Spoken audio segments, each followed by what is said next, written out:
અને આ અષ્ટલક્ષીથી 9 દિશાઓથી 9 નિધિ પ્રાપ્ત થાય છે. એટલે કોઈપણ વ્યક્તિ જાણે અજાણે એટલે જેમને જ્યોતિષના નિયમો નથી ખબર, જે સફળ થયા છે એ એમનું બ્રહ્મસ્થાન, જીવનનું પ્રયોજન, એના ધર્મ, અર્થ, કામ, મોક્ષ પ્રોપર વેમાં ગોઠવાયા છે.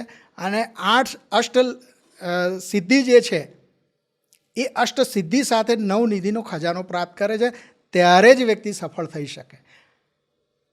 આ જ્યારે હવે આ જે છે એ આપણા વેદોની અંદર મોડેલ છે, પણ આ સમજાવવું અઘરું છે લોકોને.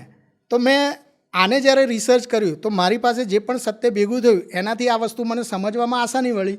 તો પછી મેં વિચાર્યું કે આમ લોકો સુધી, આમ જનતા સુધી કેમ આ વસ્તુ પહોંચે નહીં. તો મેં કલ્યાણ સપ્તપદી બનાવ્યું, જે ઇઝી વેમાં લોકોને સમજાય. હવે લોકો આવીને મને પૂછે છે કે આ શું છે કલ્યાણ સપ્તપદી? કી 7 છે, 7 સવાલના જવાબ મળશે જે તમને 80%, 90% તમારા લાઈફનું સોલ્યુશન આપશે.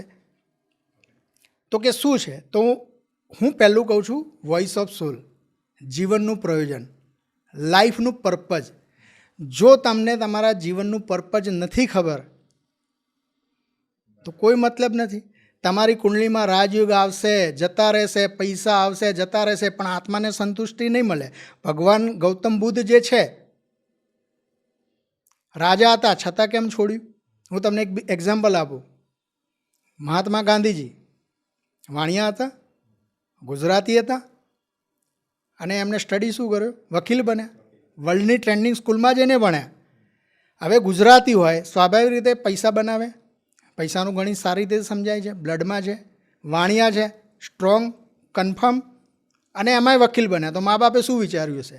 હવે તો પૈસા ગમે ત્યાંથી બનાવશે, ગળા કાપીને પણ બનાવશે. શું મહાત્મા ગાંધીએ પૈસા બનાવ્યા?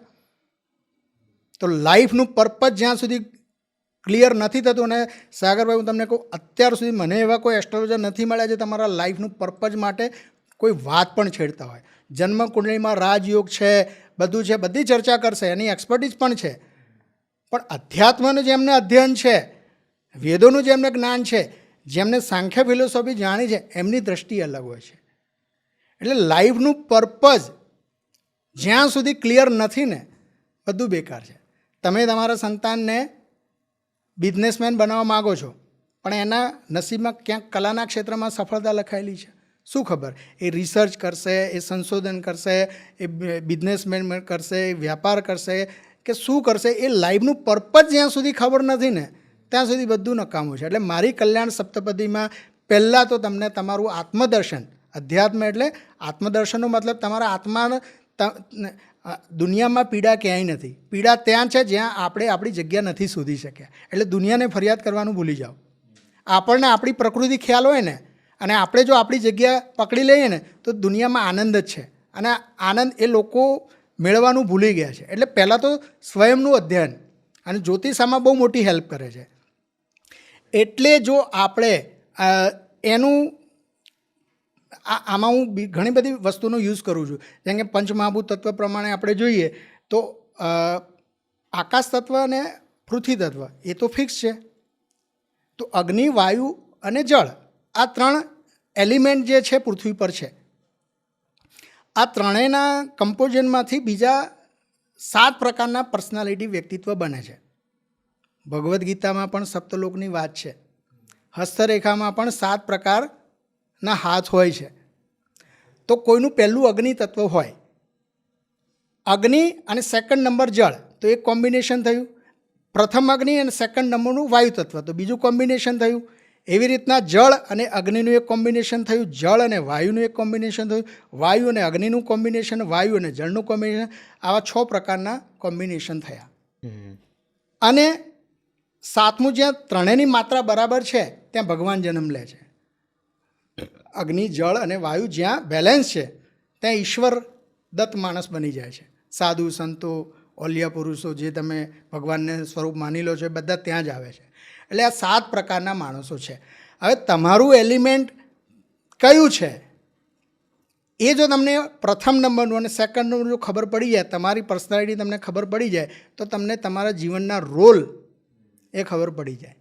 એટલે પહેલું જેને અમે શોધીએ છીએ કે જીવનનું પ્રયોજન શું, life purpose, voice of soul, પહેલાં એ જાણી લો. એટલે તમારું આ જન્મ શા માટે થયો છે, તમે શા માટે આવ્યો છે, અને સાહેબ તમે આજ ખાલી આટલું સમજો ને 5000 માનસિક ક્લેશની શાંતિ થઈ જશે. દુનિયામાં કોની સાથે કઈ રીતના વ્યવહાર કરવો, એની પ્રકૃતિ કઈ છે, એ જો આપણે જાણી લઈએ તો એ પ્રમાણે વ્યવહાર કરી શકીએ. અને પ્રકૃતિના 3 ગુણ છે, રજસ, સત્વ અને તમસ. રજસ, સત્વ અને તમસ. તો રજસ એટલે એક્શન, ફાયર એલિમેન્ટ, સત્વ એટલે જ્ઞાન, અને તમસ એટલે ભગવદ્ ગીતામાં પણ 3 રીતે ભગવાનને મેળવી શકાય. એક તો તમે કર્મ દ્વારા, જે એક્શન અગ્નિ તત્વવાળા હોય છે. એક તો નોલેજવાળા, જે જ્યોતિષ, જ્ઞાન, અધ્યાત્મ, વેદોનો અભ્યાસ, આ બધા હોય છે. અને ત્રીજું ભક્તિ દ્વારા. એટલે ભગવાનને મેળવવાના 3 રસ્તા છે, કર્મ દ્વારા, ભક્તિ દ્વારા અને જ્ઞાન દ્વારા. તમે શેમાં આવો છો એ જાણી લો એટલે તમારો એક નવો સંસાર તમને મળી જશે. એટલે પહેલા સ્ટેપમાં આપણે આ શોધીએ છીએ કે લાઈફનું પર્પઝ, તમે શું મટેરિયલ છો, તમે શેના માટે આવ્યા છો. આટલું જો જાણી લીધું ને તો પણ કલ્યાણ થઈ જાય. પછી બીજું સ્ટેપ છે, પહેલું આપણે કલ્યાણ સપ્તપદી, લાઈફનું પર્પઝ, જીવનનું પ્રયોજન. બીજું છે પૈસા ક્યાંથી આવશે. જીવન આપ્યું છે તો એને ટકાવવા માટે અનાજ જોઈશે, ખાવાનું જોઈશે, પૈસા જોઈશે, તમારો સંસાર છે, સંસારની એટલે બીજું સ્ટેપ એવું છે કે ક્યાંથી ધન આવશે, પૈસા ક્યાંથી આવશે. હવે બહુ આશ્ચર્યની વસ્તુ છે. અમે બહુ બધું રિસર્ચ કર્યું, જ્યારે અમને સમજાયું, ઘણા બધા એક્ઝામ્પલ જોયા. તમે મેકડોનાલ્ડ લઈ લો, બર્ગર બનાવે છે, ડોમિનોઝ પિઝા બનાવે છે. તો ડોમિનોઝના પિઝા વધારે ફેમસ છે, તો શું એ બર્ગર ના બનાવી શકે? બનાવી શકે. પેલો પિઝા પણ બનાવે છે, પણ એમનું એ જ વસ્તુ વેચાય છે. જેની જે વસ્તુ જ્યાં વેચાતી હોય ને ત્યાં જ પૈસા આવે. એટલે બીજું સ્ટેપ છે કે તમને ક્યાંથી ધન મળશે, કઈ વસ્તુ ધન આપશે. જો એ તમે જાણવામાં સફળ થઈ ગયા તો દુનિયામાં હજારો જગ્યાએ જે સમય અને પૈસા વેડફો છે ને એ વેડફવાની જરૂર નથી. મારી પાસે ઘણા લોકો આવે છે, ભણવામાં ધ્યાન નથી આપતો, પહેલું એલિમેન્ટ ફાયર જોઉં છું. હું કહું આનું ભણવાનું સાઈડમાં કરી દો, એ જે બી ભણશે ગમે તે, પણ એ જીવનમાં પૈસા કમાવાનું જાણી લેશે. ઘણીવાર એવી ડિગ્રી લઈને લોકો આવે છે, આટલું ભણે, નોકરી નથી, ફાયર એલિમેન્ટ વીક છે. ભાઈ તારી પાસે જે સંપત્તિ, પ્રોપર્ટી છે, કે તારો બીજો રોલ છે, પહેલાં લાઈફનો રોલ ક્લિયર કરો, પછી તમને ક્યાંથી ધન આવશે એ પણ જાણી લો. પછી ત્રીજું સ્ટેપ છે ક્યારે ધન આવશે, સફળતા ક્યારે મળશે. એટલે તમે જે આ કલ્યાણ સપ્તપદીની વાત કરો છો, બરાબર, એમાંથી જે સ્ટેપ બાય સ્ટેપ છે કે ફર્સ્ટ, સેકન્ડ, તો એમાં ધારો કે કોઈ પણ વ્યક્તિ તમારી પાસે આવે તો તમે એને એવી રીતે ગાઈડ કરો કે એનું જે કુંડળી જોઈન, એ બધું જોઈને તમે એમને કહો કે પર્પઝ તમારો આ છે, કે સેકન્ડ તમારે ધન ક્યાંથી આવશે, કઈ રીતે આવશે, એ રીતે. પહેલાં એને હું એની ઓળખાણ આપું છું, જેને લાઈફનું પર્પઝ ક્લિયર થાય. અને ઘણીવાર એ લાઈફનું પર્પઝ ક્લિયર ના થતું હોય ને એટલે એને કંઈ કે બ્રહ્મસ્થાન તારું વીક છે અને વાસ્તુ પ્રમાણે તારે એની અમુક રેમેડી કરવાની છે. એટલે ધર્મ, અર્થ, કામ, મોક્ષ એ અમારી ડેફિનેશન છે. એને તો કદાચ આનો ખ્યાલ પણ ન હોય, પણ એને કહી કે આટલી રેમેડી કરી લે એટલે એના જીવનનું પ્રયોજન ક્લીન થઈ જાય, એ એનું ક્લિયર થઈ જાય. એટલે પહેલા સ્ટેપમાં તમે તમારા લાઈફનું પર્પઝ શું છે એ જાણી લો. પછી બીજા સ્ટેપમાં તમે જાણો છો કે ક્યાંથી ધન આવશે, કઈ વસ્તુ તમને ધન આપશે. અને ત્રીજા સ્ટેપમાં એ જાણો છો કે ક્યારે આવશે. હવે નરેન્દ્ર મોદી સાહેબ 48 વર્ષ સુધી એમના નસીબમાં ફરવાનું જ હતું, પણ પછી જે ભાગ્યોદય આવ્યો તો અત્યારે ક્યાં છે. તો કહેવાનો મતલબ કે જો તમને તમારા જીવનનો ટાઈમ ટ્રેક ખબર હોય, ક્યારે લગ્ન થશે, ક્યારે સંતાન થશે, ક્યારે નોકરી મળશે, ક્યારે ધંધો, ક્યારે વિદેશ જવાનું, ક્યારે એક્સિડન્ટ, ક્યારે જેલમાં જવાનું, ક્યારે આરોપ લાગે, ક્યારે આકસ્મિક ધનલાભ થાય, ક્યારેક બીમાર પડશો, આ જ બધી જ વસ્તુઓ જો તમને પહેલાં એડવાન્સમાં ખબર હોય તો તમે તમારી લાઈફને સરસ રીતે ડિઝાઇન કરી શકો. આજે આપણે ક્યાંય ટૂર પર જવાનું તો પહેલાં આપણે જોઈએ, અચ્છા આ જગ્યાએ આપણે દર્શન કરીશું, આ જગ્યાએ ભોજન કરીશું. ક્યારેક ટાઈમિંગ આગો પાછો થાય કે 12 વાગે જમવાનું મળવાનું જગ્યાએ 2 વાગે મળ્યું, પણ મળ્યું ને. આમાં તમે કીધું એ વાત સારી છે કે પણ એમાં જે સારી વાતો છે, બરાબર, એ ખબર હોય એ સારું, પણ કોઈક એવી વાતો છે, બરાબર, તમે જેમ હમણાં એક્ઝામ્પલ આપ્યું કે ક્યારે એક્સિડન્ટ થશે, ક્યારેક આવું થશે, આવું થશે, તો એ વાત અત્યારથી ખબર હોવી એ તો આમ ખોટી વસ્તુ કહેવાય ને. સવાલ તમારો બહુ સરસ આવે છે કે ઓલવેઝ કોઈ પણ માણસ હોય જેને આ બધી ખબર હોય એ તો હંમેશા સ્ટ્રેસમાં રહે આના લીધે. સવાલ તમારો બહુ સરસ છે, પણ હું તમને કહું કે આપણું શરીર બોડી એવી રીતના બનેલું છે ને કે આપણા ખાવામાં પણ કંઈક આવી જાય ને તો આપણું બોડી એને બહાર કાઢતું હોય છે. ડિફેન્સના એમાં છે, બહુ જબરજસ્ત એ છે. એટલે જ્યારે તમે તમારું કોઈ નેગેટિવ પાસાઓ પણ જાણી લો છો ને તો અંદરથી તમે તૈયાર થઈ રહ્યા છો. એ ત્યારે તમને ખબર પડે, જ્યારે ઘટના બને ને ત્યારે તમને ખબર કે આ ઘટના માટે તો પહેલેથી તૈયાર જ હતો. બીજી વસ્તુ, આને અમે એ રીતના લઈએ છીએ, હું પોતે પણ એપ્લાય કરું છું. ક્યારેક મારો 12માં વધારે એક્ટિવ છે તો ખર્ચા પાણી વધારે આવે છે, તો મેં મારા લાઈફના શેડ્યુલ એવા બનાવ્યા છે કે મારે આ કોર્સ કરવો છે, મારે આટલા પુસ્તકો લાવવા છે, મારે આ વસ્તુમાં ઇન્વેસ્ટ કરવો છે. જ્યારે ખર્ચાવાળો ટાઈમ આવે ને એટલે હું ખર્ચો કરી નાખું. કારણ કે યોગ શું કહેતો હતો, તમારા ખીચામાંથી પૈસા જશે, કઢાવીશ. મેં જાતે ખર્ચો કરી દીધો, પણ એ જે મેં જે જગ્યાએ નાખ્યું છે ત્યાં ઇન્વેસ્ટ કર્યું છે, જ્યારે મારો સારો સમય આવશે ત્યારે મને પ્રોફિટ મળશે. અચ્છા, કોઈને આપણે એવું કે એક્સિડન્ટનો યોગ છે, તો એક્સિડન્ટ એટલે મંગળને 8મો ભાવ એક્ટિવ થયો છે, શું કહે છે બોડીમાંથી બ્લડ કાઢીશ, તો કોઈ જાતે તો હાલવાનું નથી એટલે એક્સિડન્ટ કરાવીને કાઢે. પણ જો તમને ખબર છે તમે બ્લડ ડોનેટ કરો, 80 થી 90% યોગ ત્યાં જ પૂરો થઈ જશે. કારણ કે એનું પર્પઝ શું હતું, બ્લડ બોડીમાંથી કાઢવાનું, અને તમે ઉપાયથી તમે બ્લડ ડોનેટ કર્યું. તો આવી રીતના એ યોગોને હળવા બનાવી શકીએ છીએ અને સારા યોગોનો વધુ લાભ લઈ શકાય. એક્ઝામ્પલ તરીકે હું તમને કહું કે આજે ચલો એક બે વ્યક્તિ છે, બંનેના નસીબ આજે સાથ આપે છે, બંનેની દુકાનો છે બજારમાં અગલ બગલમાં. એકને ખબર છે કે મારો દિવસ સારો છે અને એકને નથી ખબર કે મારો દિવસ સારો છે, પણ સારો બંનેનો છે એટલે બંનેને સવારથી જ ગરાગી લાગે છે. 12 વાગ્યા સુધી, બપોર સુધી એટલો બધો પ્રોફિટ આવ્યો છે જે 4-6 મહિનામાં નથી આવ્યો. એટલે જેને નથી ખબર કે મારો સમય સારો છે એને લાગ્યું કે આટલો બધો પ્રોફિટ તો બહુ થઈ ગયો, 6 મહિનાનો પ્રોફિટ અત્યારે આવી ગયો, ચલો હું દુકાન બંધ કરીને ઘરે જાઉં અને બૈરા છોકરાને લઈને ક્યાંક ફરવા જાઉં. અને એ દુકાન બંધ કરીને જાય છે અને બૈરા છોકરાને લઈને ફરવા જાય છે, એન્જોય કરે છે, મૂવી જોવે છે, જમવા જાય છે અને ખૂબ, કારણ કે દિવસ સમય તો સારો જ હતો, એને એન્જોય કર્યો. બટ જેને ખબર છે કે સમય આ આખો દિવસ મારો સારો છે, એને દુકાન બંધ ના કરી સાહેબ, એને રાત્રે 12 વાગ્યા સુધી દુકાન ખુલ્લી રાખી અને આખા વર્ષનું કે એનાથી વધારે પ્રોફિટ લઈને ઊભો થયો. કેમ? એને ખબર હતી. તો જાણવાનો તો આ જ તો બેનિફિટ છે. જ્યારે સારું થવાનું હોય, સારો સમય હોય ત્યારે તમે વધારે દોડી લો. 80-20 પ્રિન્સિપલ શું કહે છે, 20% મોકો મળે 80% રિઝલ્ટ લઈ લેવાનું છે.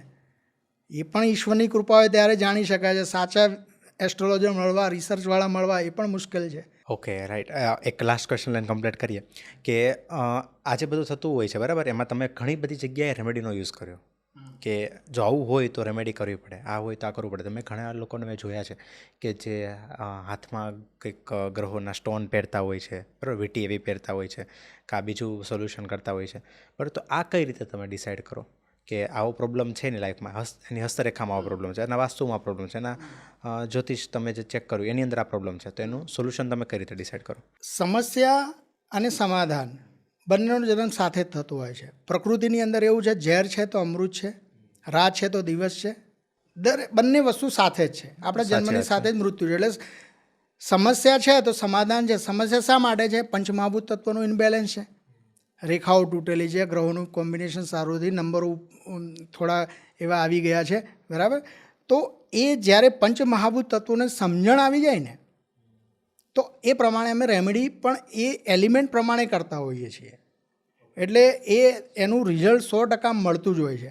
હવે હસ્તરેખામાં ઘણીવાર બહુ રેમેડી બહુ હોતી નથી, છતાંય અમે રેમેડી આમાં શોધી કાઢી છે કે ભાઈ ભાગ્યરેખા છે તો આરોગ્ય રેખા છે, તમારી વિદ્યા રેખા છે, તો તમે જો અષ્ટલક્ષ્મીની વાત હમણાં મેં કરી, 9 દિશામાં અષ્ટલક્ષ્મી, અષ્ટસિદ્ધિઓની વાત છે, તો અષ્ટલક્ષ્મી હોય છે. તો એમાં એક વિદ્યાલક્ષ્મી છે, તો તમે વિદ્યાલક્ષ્મીનો ફોટો જોશો તો એમાં સફેદ કલરની સાડી દેવીએ પહેરેલી છે. તો જો આરોગ્ય રેખા, તમારી વિદ્યા રેખામાં જો પ્રોબ્લેમ આવે તો ત્યાં સફેદ રંગનો ઉપયોગ કરવાનો. ભાગ્યરેખા રજસ છે, રજસનો લાલ ગુણ છે, તો એ પ્રમાણે લાલ કલરનો ઉપયોગ કરવાનો.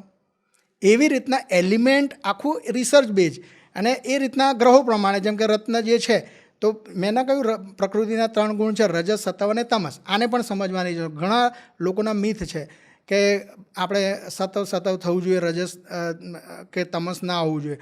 પણ એકચ્યુઅલી કોઈ વસ્તુ જ્યારે ઊભી હોય તો એ તમસ છે.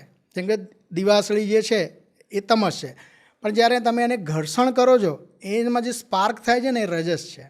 અને જ્યારે આગ પ્રગટે છે ને એ સતવ છે. અને રજસ શબ્દ બહુ ઇમ્પોર્ટન્ટ છે. રજસ શબ્દથી જ રાજા શબ્દ બનેલો છે.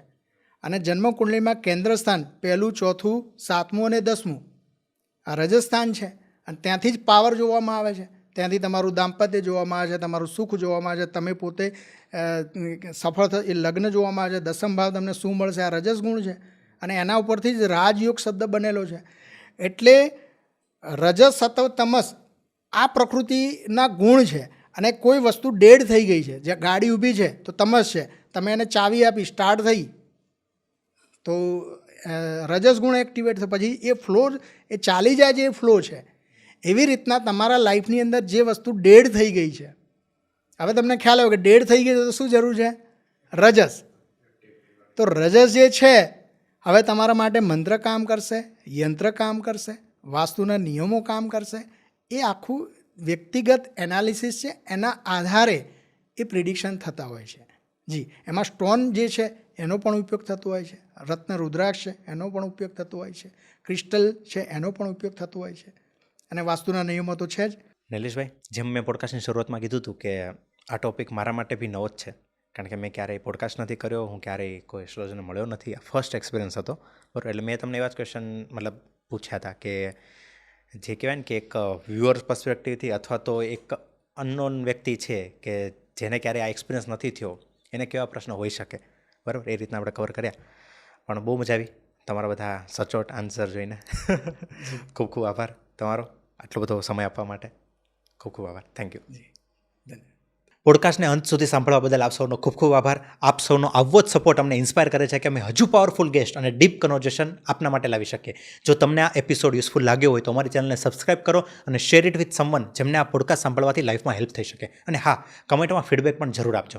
તમે જ અમને જણાવો કે અમે કયા નવા ગેસ્ટને બોલાવીએ અને કયા નવા ટોપિક પર વાત કરીએ જેથી તમને આ પોડકાસ્ટમાંથી સાચી વેલ્યુ મળે અને તમારા જીવનને ઉપયોગી બને. આવતા એપિસોડમાં ફરી મળીશું. Until then keep listening to the Sagar Kathrotia show.